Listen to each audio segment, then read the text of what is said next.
Comenzamos con el desarrollo de la unidad 5 de responsabilidades especiales.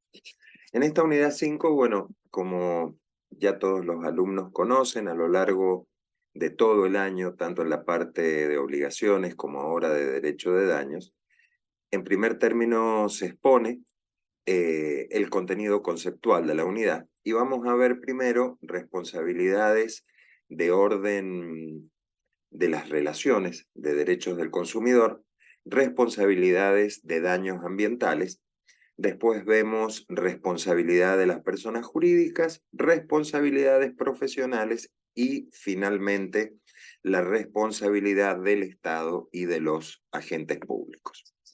Comenzamos entonces con los derechos del consumidor, haciendo la aclaración que esta será una breve incursión en el ámbito del derecho del consumidor, porque normalmente en las currículas universitarias se ponen materias optativas específicas para hablar de derecho y para estudiar derecho de consumo, en donde se abarca con mayor profundidad estos contenidos. Pero podríamos decir que cuando hablamos de los derechos del consumidor y de usuario, tenemos un doble perfil. Primero, los derechos personales o individuales que involucra la relación de consumo, los derechos del consumidor, y segundo, aquellos derechos que son de incidencia o de interés colectivo, es decir, aquellos derechos que importan o determinan una situación de pertenencia o de interés difuso. Bueno, en el marco del análisis de los derechos del consumidor, podríamos hablar de un sistema económico propio de organizaciones políticas modernas, es decir, derechos de tercera generación, que presuponen la existencia del mercado. Una nota característica de esto es, por ejemplo, la inclusión en el Código Civil y Comercial del artículo 11, cuando se habla del abuso de la posición dominante, que es referencia justamente a la misma práctica del ejercicio abusivo de un derecho, pero ahora referido en el ámbito general de las relaciones de consumo. Bueno, la presencia estatal, evidentemente, lo que busca en este tipo de relaciones jurídicas es evitar desigualdades injustas para mantener un equilibrio en las relaciones entre consumidores y usuarios respecto de aquellos que prestan los servicios, que muchas veces pueden ser particulares, al igual que los usuarios, o en otros casos son empresas prestadoras de servicios. Provisión de gas, provisión de energía eléctrica, provisión de comunicación, es decir, telefónica, servicio de internet, etc.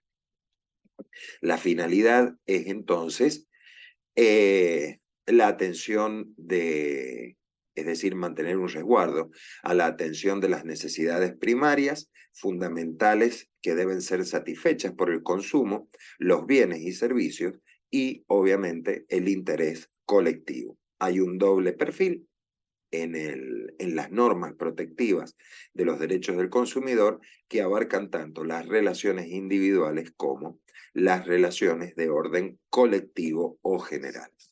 Bueno, todos absolutamente, y ese es el título de esta imagen, somos consumidores de productos o usuarios de servicios.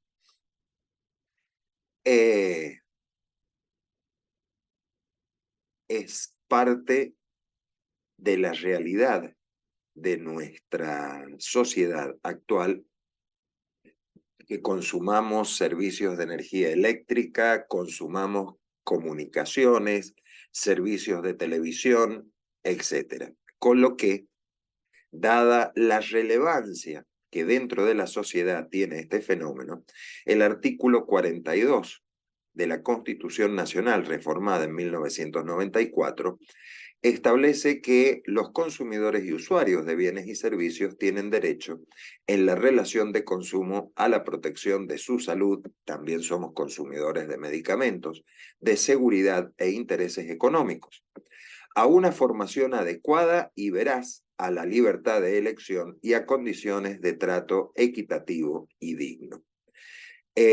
Muchas veces existe una gran oferta de ciertos productos, como son, por ejemplo, los medicamentos, como son, por ejemplo, los alimentos. La información veraz, precisa y adecuada de los mismos es un derecho esencial de aquel que los consume. Es también un derecho esencial, obviamente, la libertad de elección y las condiciones de trato equitativo y digno del consumidor frente al proveedor del servicio. Bueno, si ustedes se fijan en la actualidad,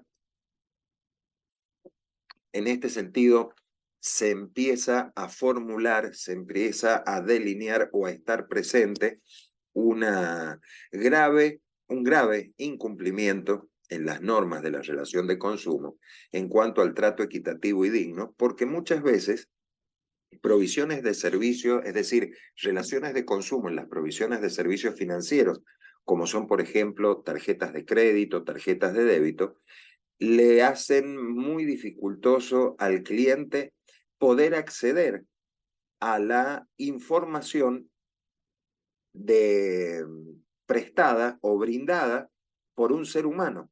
Es decir, frente a determinadas inquietudes que pueda tener el consumidor, usuario titular de una tarjeta de crédito, de una tarjeta de débito, normalmente hay una tendencia empresaria a evacuar este tipo de dudas a través de servicios de WhatsApp o a través de preguntas en Internet, lo cual en alguna medida afecta el trato digno. De la misma manera, como ocurre cuando se formula una queja o reclamo, donde muchas veces no existe la recepción presencial del mismo por parte de la empresa prestadora del servicio ante la cual uno reclama.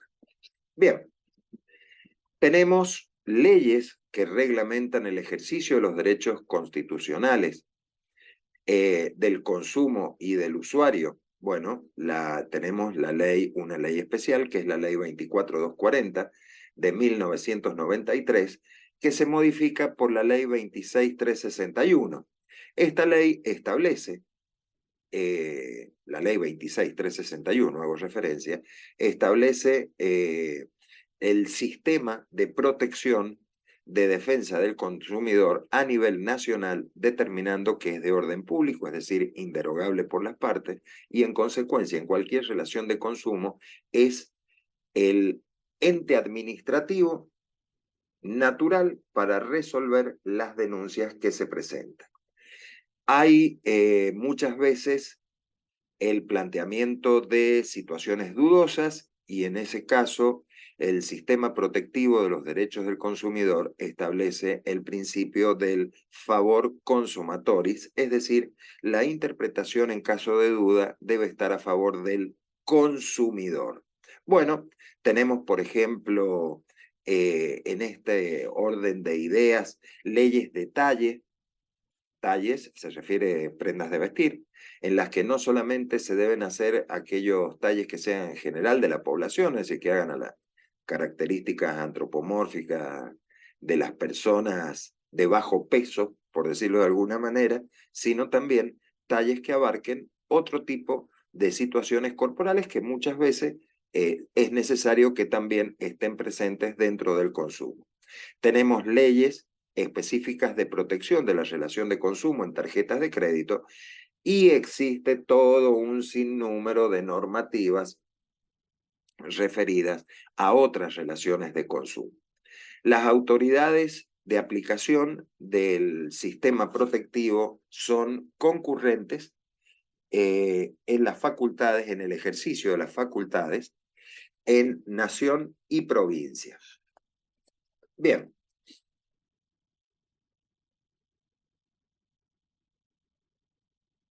cuando nosotros hablamos de la relación de consumo, entrando específicamente al análisis de los derechos del consumidor, estamos hablando de consumidores o usuarios en un consumo final, en un beneficio propio, grupal, de carácter familiar o de carácter social, o también la relación de consumo de forma profesional o incluso ocasional.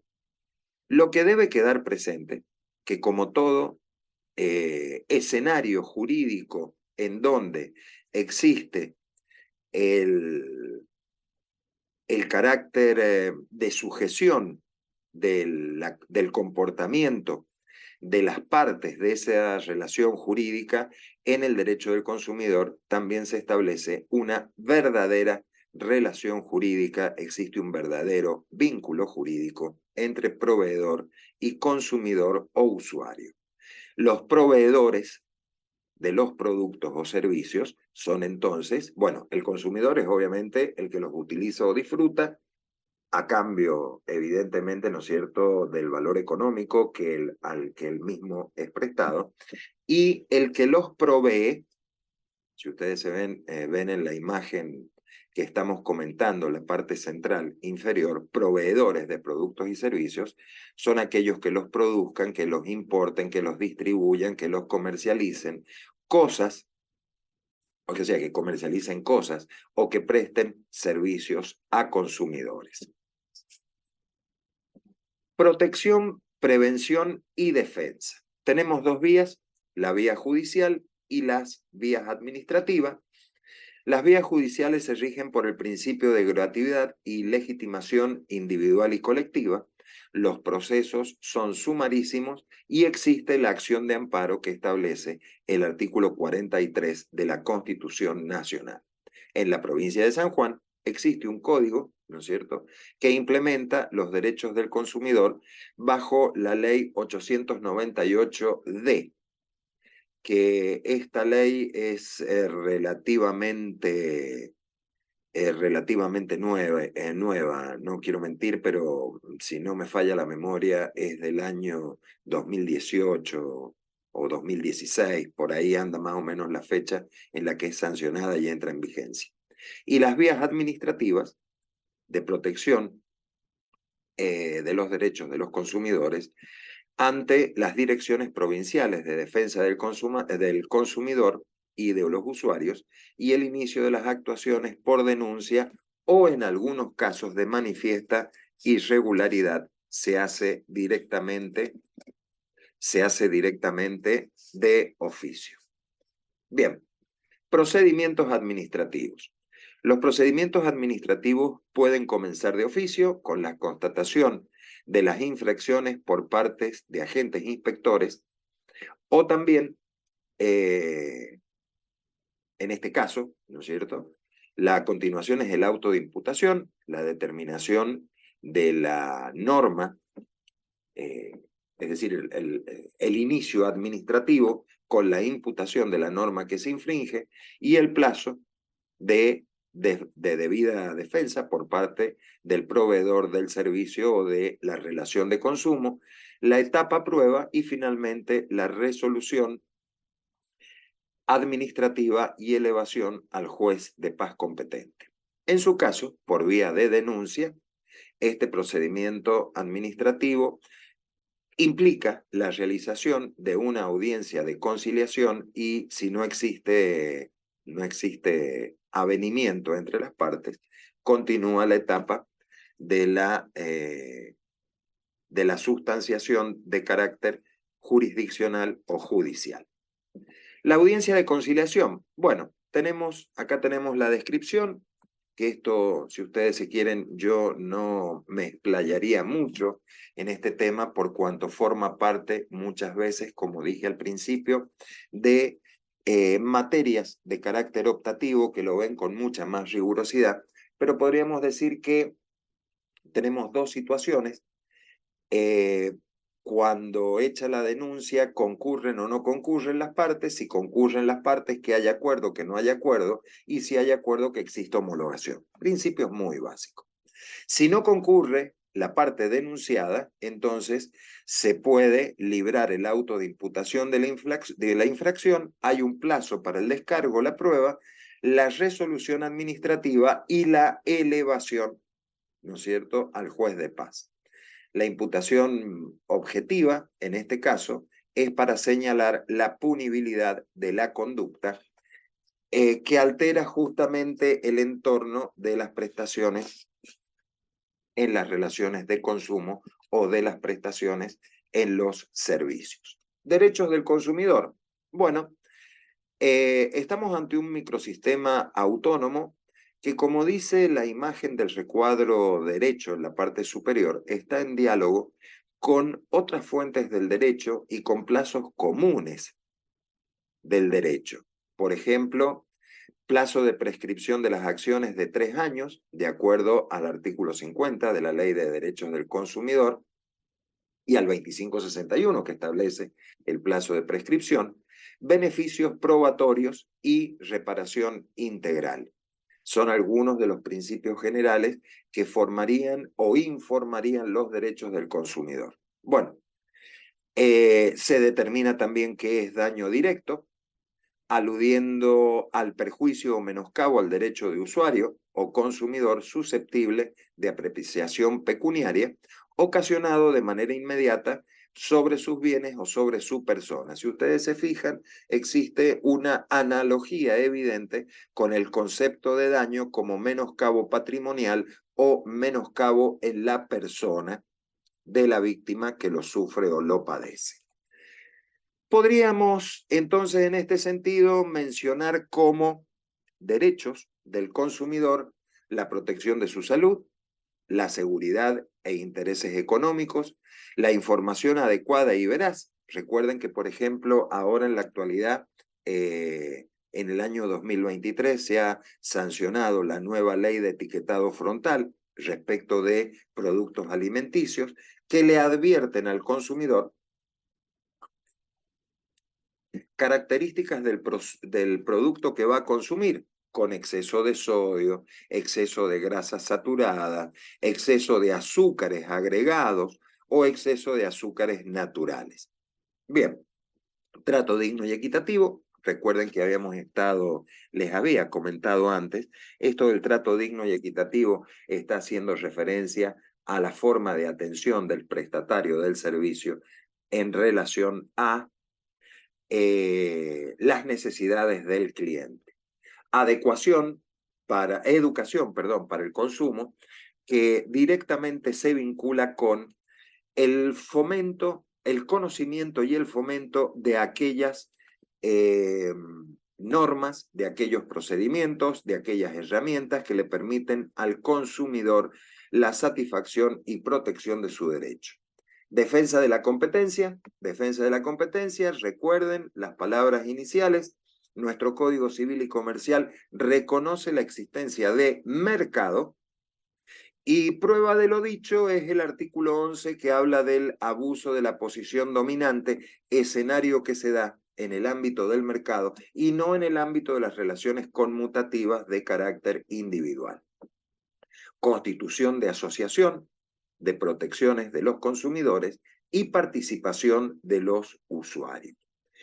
Es una ley moderna, es una ley correctamente integrada al sistema del Código Civil. No nos olvidemos que esta ley 24240 es de 1993 y a pesar de que el Código Civil y Comercial es de 2011, la correcta interpretación y emparejamiento metodológico con los plazos de prescripción establecidos en el Código Civil y Comercial la hacen una ley que en la actualidad se encuentra a tono con nuestra normativa sancionada en 2015.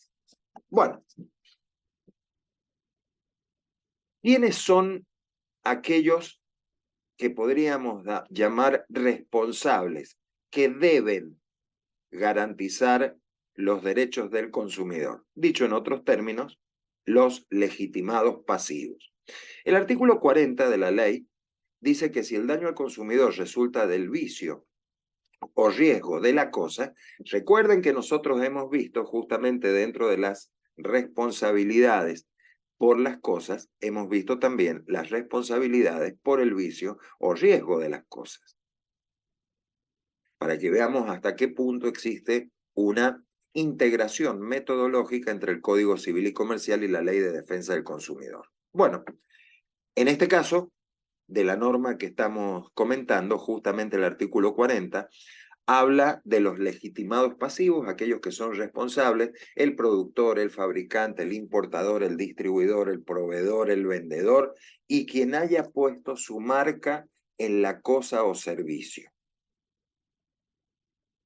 Sin embargo, el transportista responde por los daños ocasionados a la cosa con motivo u ocasión del servicio.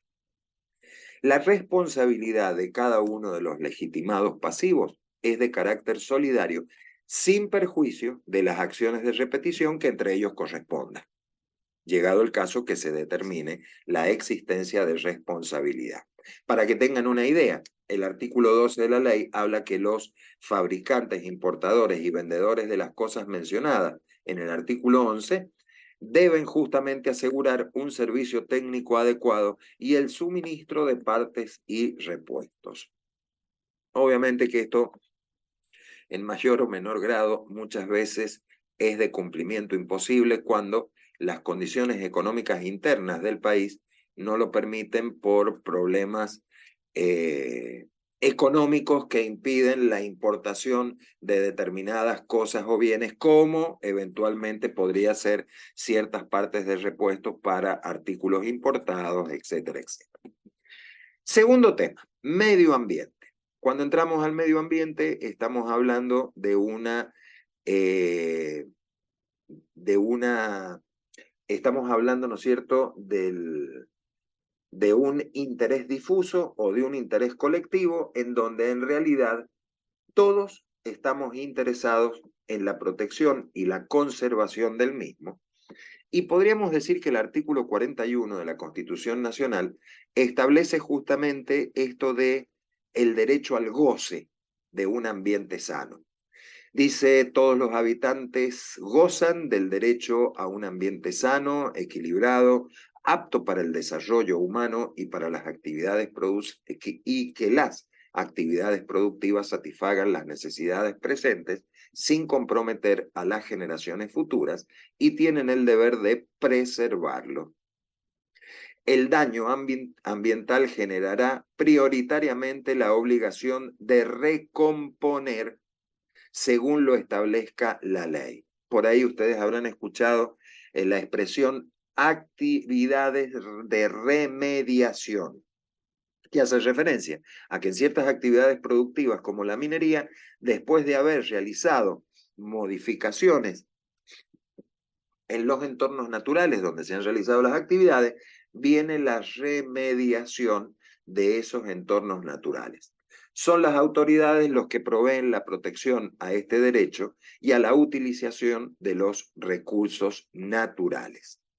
Bien, tenemos principios que son propios, ¿verdad?, de la protección ambiental y también estos principios forman parte de la política ambiental.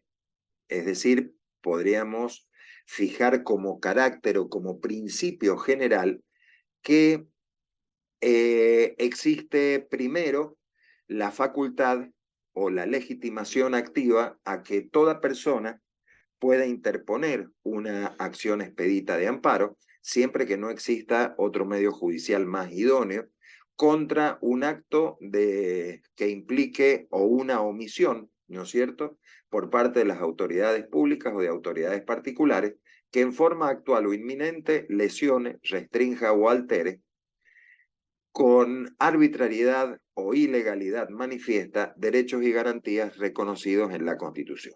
Uno de los derechos reconocidos en la Constitución es al goce del ambiente sano.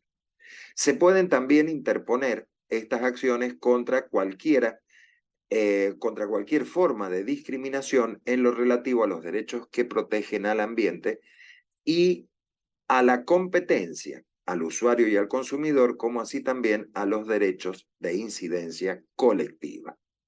La política ambiental implica o tiene por objetivos, entonces, asegurar la preservación, conservación, recuperación y mejoramiento de la calidad de los recursos ambientales, cualquiera sea su naturaleza, promover el mejoramiento de la calidad de vida de las generaciones presentes y futuras en forma prioritaria, fomentar la participación social en los procesos de decisión. No se olviden que, por ejemplo, determinadas instalaciones de actividades económicas productivas muchas veces requiere un consenso, ¿verdad?, de audiencia pública para determinar el impacto ambiental que las mismas tienen y organizar, podríamos también rescatar dentro de los principios de protección y política ambiental, la información ambiental y asegurar el libre acceso a toda la población. Bueno, ¿cuáles son las regulaciones? A modo ejemplificativo, el Código de Minería de la Nación del año 1886, la Ley Nacional de Temática Ambiental, fíjense, 2797 del año 1891. Después tenemos toda una serie de conferencias mundiales y acuerdos internacionales y entramos después de la reforma constitucional, por ejemplo, con la Ley de Gestión Integral de Recursos Industriales, presupuestos mínimos para la gestión y eliminación de los PVC. Para los que no sepan, los PCB, para que no sepan lo que son los PCB, eran los antiguos refrigerantes de los transformadores, por lo menos los que yo he conocido acá en la provincia de San Juan, de los transformadores de media, de alta y media tensión a baja tensión. Estos aceites eran sumamente, altamente contaminantes y además de eso eran agentes cancerígenos. Bueno, después tenemos la ley 25675, que es la Ley General del Ambiente, el régimen de aguas, las leyes de tratamiento de residuos domiciliarios, la protección ambiental de bosques nativos, controles de actividades de quema, porque están prohibidos en su totalidad, y la preservación de glaciares y ambientes periglacial, que para las zonas de cuyo régimen hídrico es esencialmente a través de las cuencas hídricas subterráneas de la cordillera de los Andes, se transforma en una ley de carácter esencial. Muy bien.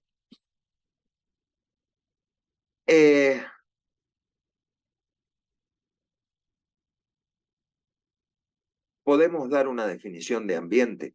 Bueno, en principio, la respuesta es que no. No tenemos legislación vigente que nos determine qué es el ambiente. Sin embargo, del contexto de la legislación general que rige la República Argentina, podríamos decir que el vocablo ambiente implica o expone realidades distintas. La naturaleza y los recursos que provee la naturaleza, el medio urbano, la biodiversidad, clima, forman parte del concepto de medio ambiente. Bueno, obviamente que hay una única referencia a esta al describirlo en la Ley General del Ambiente de 1995 como un sistema constituido por factores naturales, culturales y sociales interrelacionados entre sí que condicionan la vida del hombre, a la vez que constantemente son modificados y condicionados por éste. Es decir, se busca establecer en la interacción del ser humano con el ambiente que lo rodea un enfoque ético, superando o buscando relegar a un segundo plano aquellos conceptos puramente utilitaristas de la riqueza de la tierra y propiciar el uso racional de los recursos para obtener el goce intergeneracional.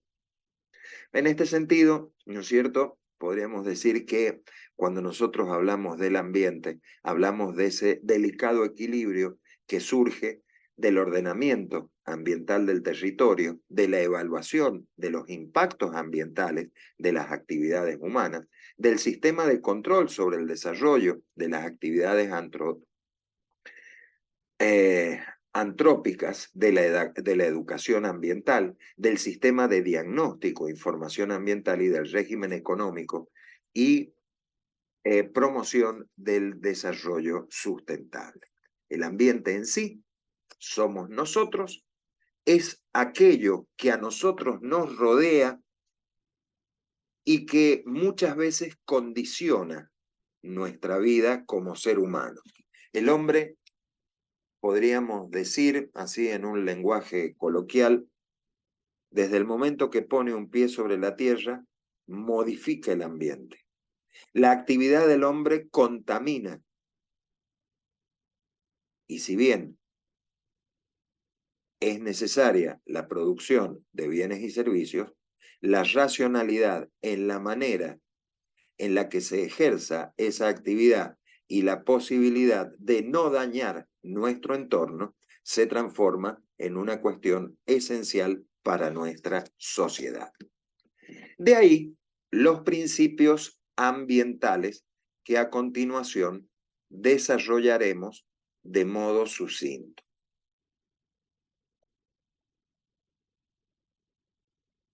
Los principios de la política ambiental a los que aludimos y que se van a mencionar muy sucintamente son el principio de congruencia, principio de prevención y precautorio, principio de cooperación, principio de progresividad, de responsabilidad, de subsidiariedad, de sustentabilidad y de solidaridad.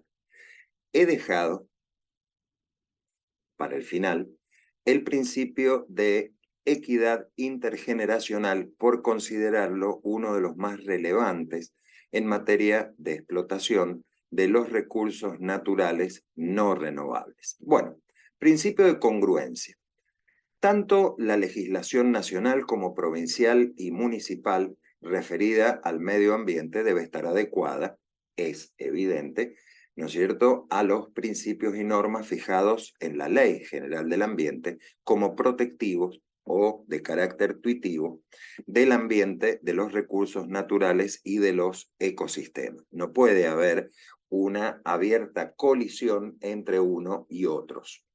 Los principios de prevención hacen referencia justamente prevenir es tratar de evitar a las causas y las fuentes de problemas ambientales que se atenderán en forma prioritaria e integrada, tratando de prevenir los efectos negativos que sobre el ambiente puedan producir los daños medioambientales. Principio precautorio, a su vez, es aquel que determina que cuando existe un peligro de daño grave o irreversible, la ausencia de información científica o de certeza científica no debe utilizarse como razón para postergar la adopción de medidas eficaces en función de los costos e impedir la degradación del medio ambiente. Principio de cooperación involucra los recursos naturales y los sistemas ecológicos compartidos, que serán utilizados de forma equitativa y racional. El tratamiento, la mitigación de las emergencias ambientales de efectos transfronterizos deben ser desarrollados en forma conjunta. Principio de progresividad supone justamente que en materia de política general del ambiente y teniendo en cuenta las obligaciones que de modo general se impone en cuanto a la protección del ambiente, estos deben ser logrados en forma gradual a través de metas interinas y finales, proyectadas en cronogramas temporales que permitan justamente de modo progresivo ir haciendo más eficiente, más completo y más eficaz la protección del medio ambiente. Principio de responsabilidad, bueno, el generador de los efectos degradantes del ambiente, obviamente, tiene la obligación de responder, pero además es responsable de los costos, de las acciones preventivas y correctivas de la recomposición sin perjuicio de la vigencia de los sistemas de responsabilidad ambiental que correspondan. Principio de subsidiariedad es también otro principio relevante en materia de política ambiental porque determina la obligación esencial de los particulares en la protección y preservación del ambiente, acompañados por el Estado Nacional a través de las distintas instancias de la administración pública en una colaboración que debe ser necesaria para el accionar de protección del ambiente y de los sistemas ecológicos.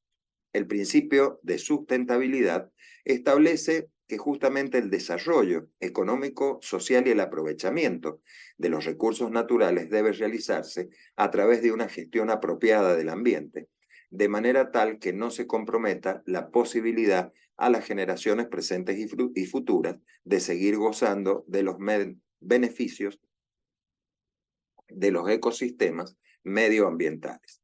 El principio de solidaridad establece que tanto la nación como los estados provinciales son responsables de la prevención y mitigación de los efectos ambientales transfronterizos adversos a su propio accionar, así como la minimización de los riesgos ambientales sobre los sistemas ecológicos compartidos. Dejé para el final el análisis del principio de equidad intergeneracional porque me parece esencial en la explotación de recursos naturales no renovables, dado que los responsables de la protección ambiental deben velar por el uso y goce apropiado del ambiente por parte de las generaciones presentes y futuras, lo que implica que en realidad la explotación de recursos naturales no renovables no significa un derecho al goce irrestricto de las generaciones presentes, sino también asegurar el goce de generaciones futuras. ¿Cómo sería el goce de generaciones futuras? Bueno, es evidente que producida la extracción de un recurso no renovable como puede ser el minero, ya ese recurso las generaciones futuras no los van a gozar, pero sí deberían gozar de las consecuencias o beneficios que han producido la explotación de ese recurso natural no renovable en beneficio de generaciones futuras. No sé, actividades turísticas, actividades económicas que han surgido justamente bajo la sombra de la explotación de los recursos no renovables. Daño ambiental. Daño ambiental es toda alteración que modifica en forma negativa el ambiente, los recursos de ese ambiente, el equilibrio de los ecosistemas o los bienes o valores colectivos. Bueno, tenemos, cuando hablamos de daño ambiental, derechos individuales y derechos de incidencia colectiva. Los derechos individuales sería que frente a la producción de un daño, el particular tiene la posibilidad de reclamar la comprobación de la existencia del daño efectivamente producido y a partir de ahí el resarcimiento del daño en las consecuencias que le provoca a la víctima. En el ámbito general de la sociedad, es decir, el derecho de incidencia colectiva, debemos recordar también que la ley no ampara el ejercicio abusivo de los derechos individuales cuando puede afectar el ambiente y a los derechos de incidencia colectiva en general.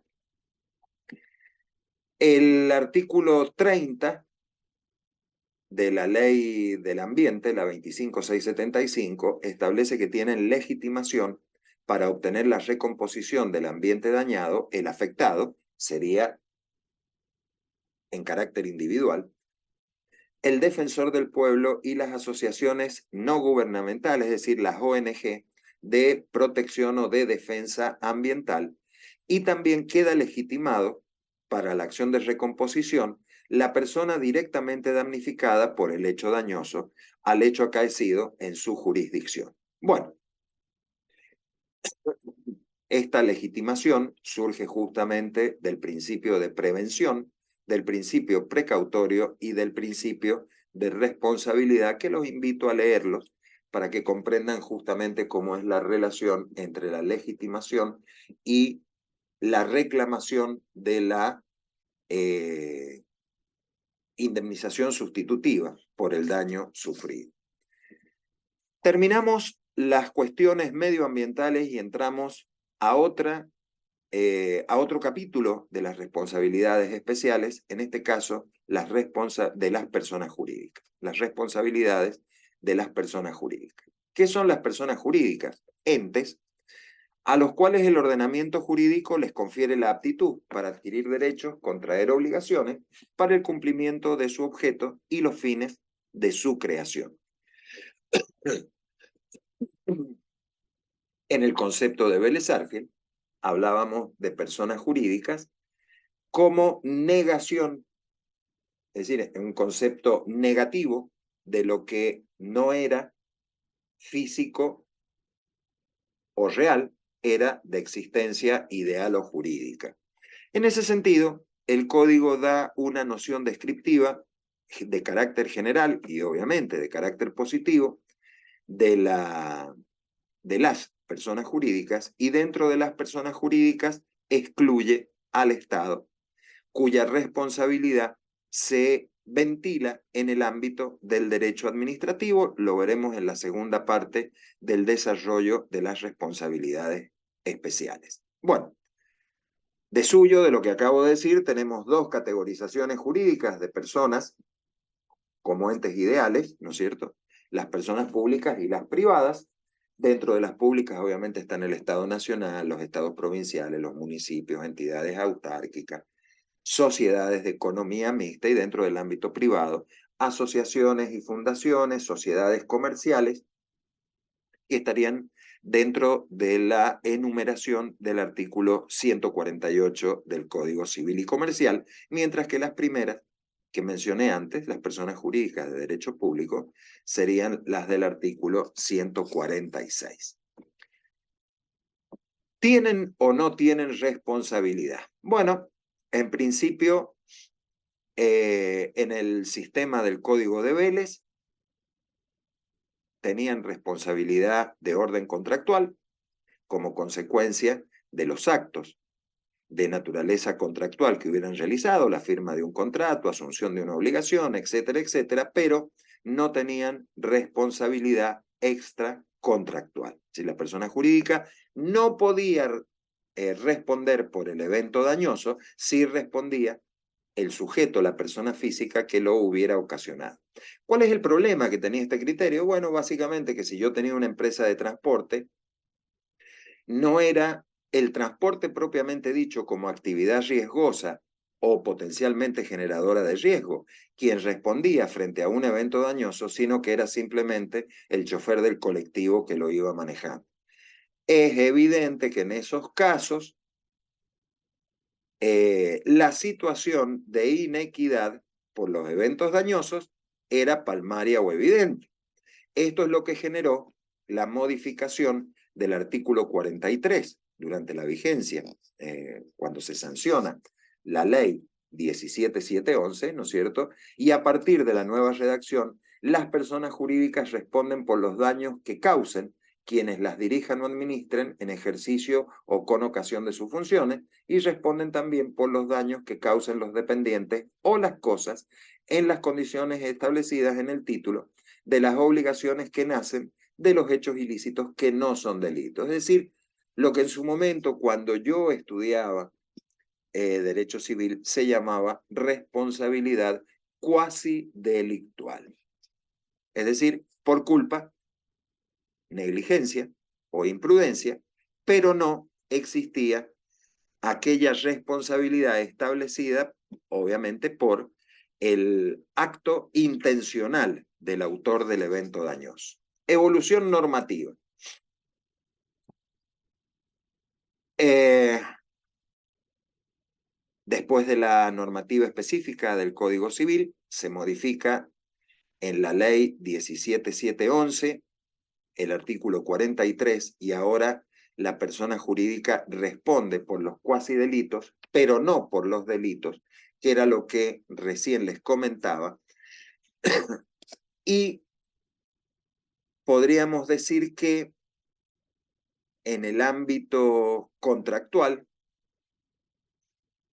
se tenía presente la teoría organicista, en virtud de la cual respondían por sus administradores o directores en relación de incumbencia, es decir, aquellos actos que correspondiera que los mismos realizaban cuando de ellos se desprendía un evento ilícito o por el hecho del dependiente y por los daños de las cosas.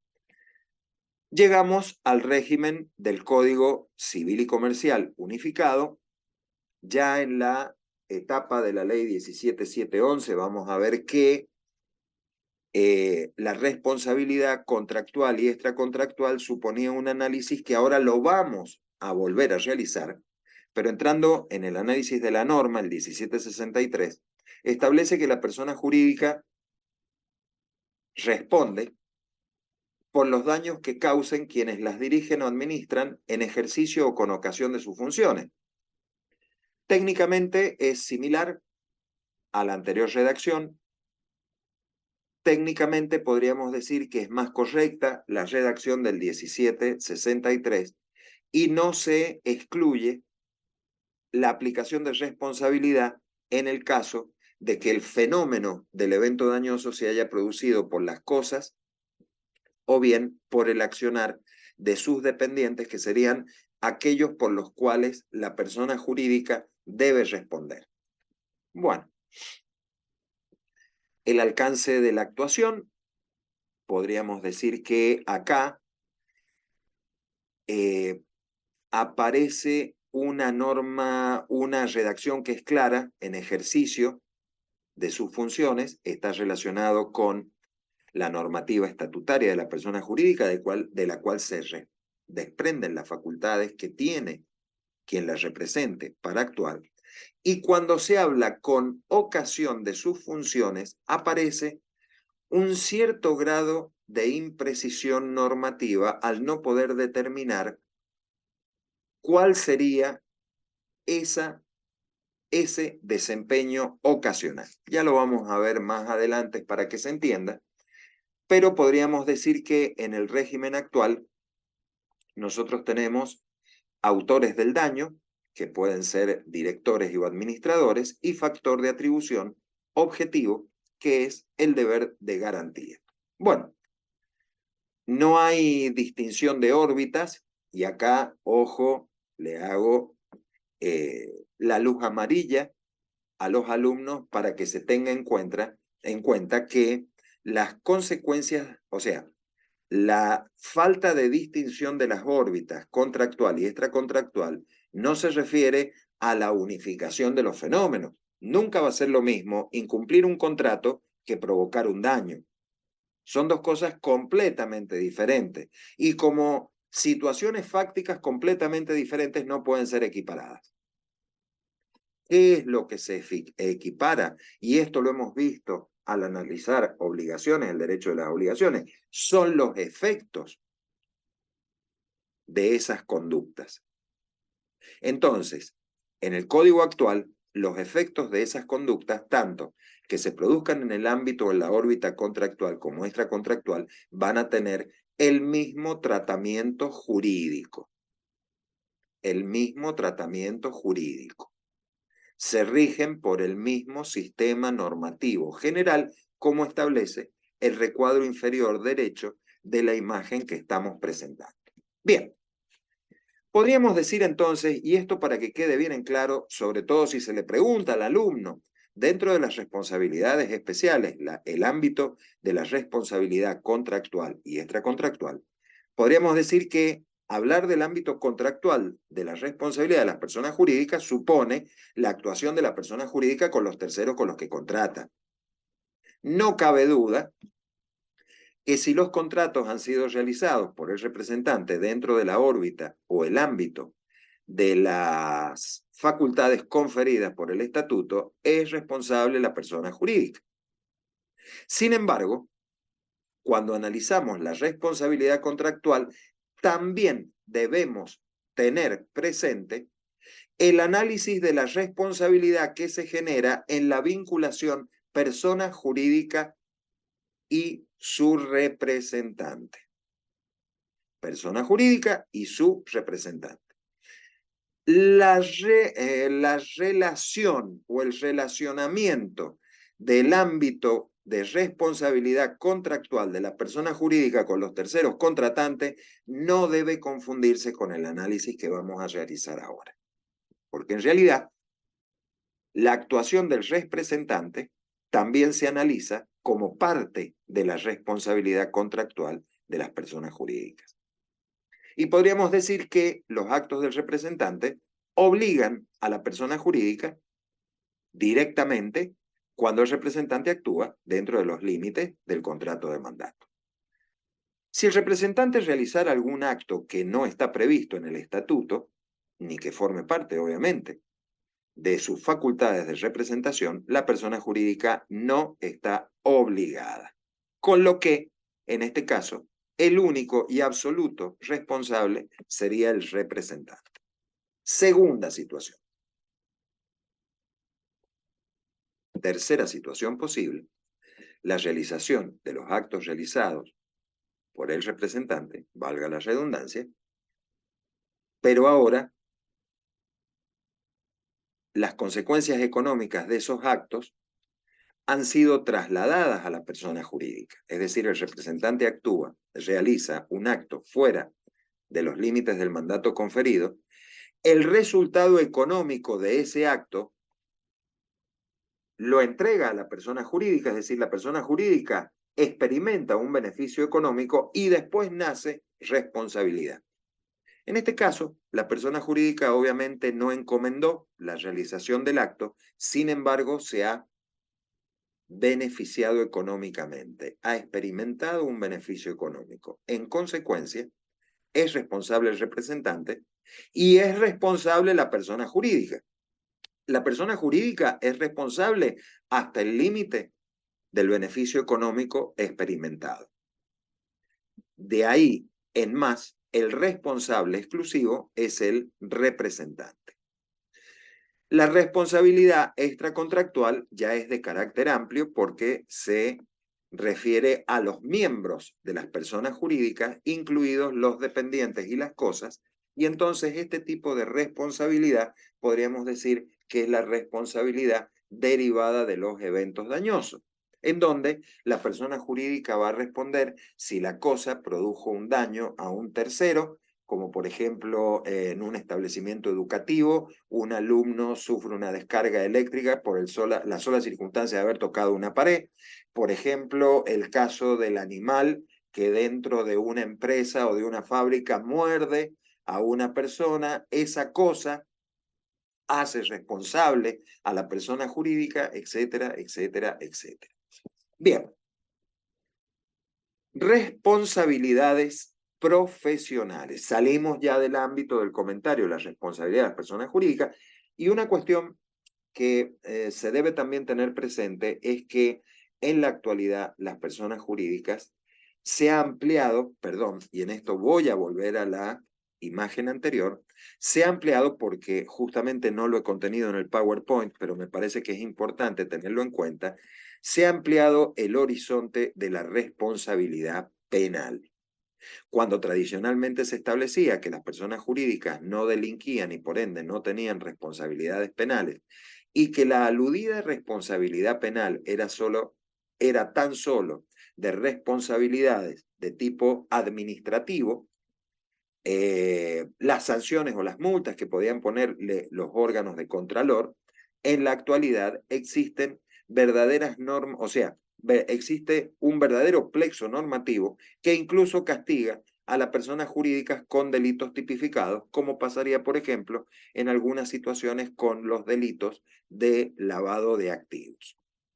Bien, ahora sí, continuamos con las responsabilidades profesionales, responsabilidad civil profesional, específicamente las profesiones liberales. En concepto estricto, un profesional liberal es aquella persona que desarrolla una actividad en forma habitual, de carácter oneroso y con autonomía intelectual, para cuyo ejercicio se requiere un título oficial que se otorga al aprobar una carrera terciaria o universitaria. Pasa, por ejemplo, con los ingenieros, los arquitectos, los médicos, contadores, escribanos, abogados, etcétera, etcétera. En un sentido amplio, La responsabilidad civil del profesional es aquella de quienes tengan o respecto de quienes tengan un conocimiento especial en determinada materia, por encima de los que posee el común de la gente, aunque no tenga un título habilitante. Por ejemplo, el carpintero, un banquero, un empresario textil, que son distintas situaciones de profesionales que ejercen actividades independientes, aunque no tengan título profesional habilitante. Bueno, ¿cuándo hay responsabilidad civil del profesional?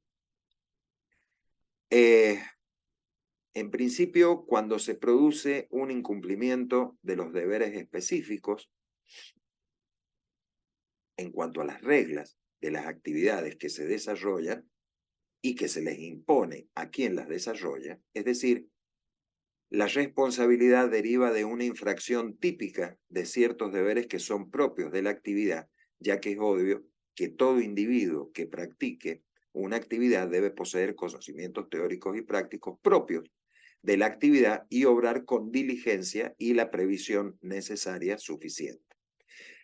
Podríamos decir, fíjense, es un criterio muy antiguo, Planiol y Rippert, que en algún momento fueron fuentes del codificador de Vélez-Sarsfield, que todo individuo que ejerce una profesión está obligado a poseer los conocimientos teóricos y prácticos propios de ella, debiendo poner en su conducta la previsión y la diligencia necesaria.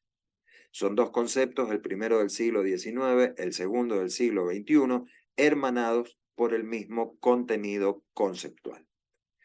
Al hablar de la responsabilidad civil del profesional, partimos de la base del deber que tiene el profesional, del conocimiento teórico y del conocimiento práctico y del respeto de los deberes propios de esa actividad.